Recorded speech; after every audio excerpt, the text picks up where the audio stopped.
Hi, we're the Metallic Ducks, and this is our final project for Stats 101C in predicting the growth rate of YouTube videos. I'm Ivan, and these are my teammates Sean and Vienna.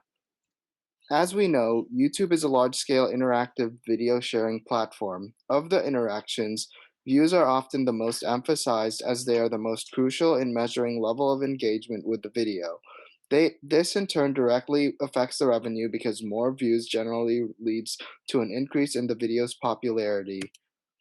Our main objective assigned from the Kaggle competition was to predict the YouTube video views percentage change between the second and sixth hours after it's published and uploaded. To do so, we tried out different types of models, but ultimately the one we chose came down to the RMSE values. To start off, we cleaned the data using methods from the tidyverse package in R. To do so, we replaced missing values and removed duplicate rows while also checking for non-integer values.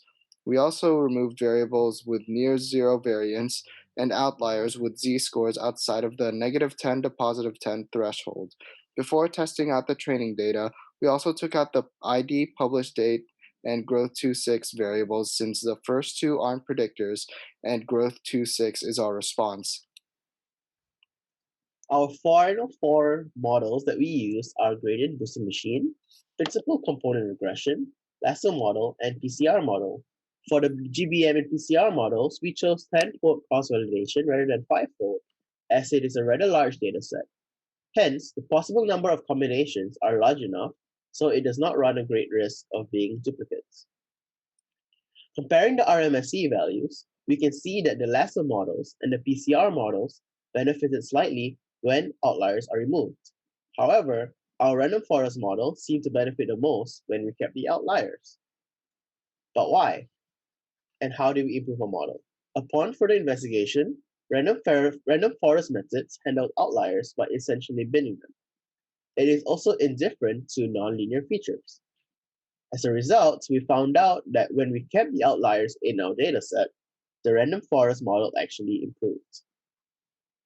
In the end, we chose our final model to be random forest with out-of-band estimation. Our final RMSE value that we achieved was 1.488916. For our results, we have a Kaggle score of 1.41769 and 1.43033 on the public and private leaderboards respectively. Regarding the strength of our model, firstly, is that it is ideal for making decision trees and splitting large number of correlated predictors. Also, our model has a straightforward bagging approach where the response for each observation is predicted using trees that won't fit. This in turn saved time for the model to run through the large dataset to execute its prediction. Moving forward, we realized that despite the random forest model being able to split highly correlated variables, there was still a problem of overfitting. We discovered that in the future, we could further improve our model by finding highly correlated variables and removing them. Lastly, we have two recommendations for YouTubers. Firstly, for thumbnail image, we recommend to work on producing high resolution and visually appealing thumbnail image to their audience.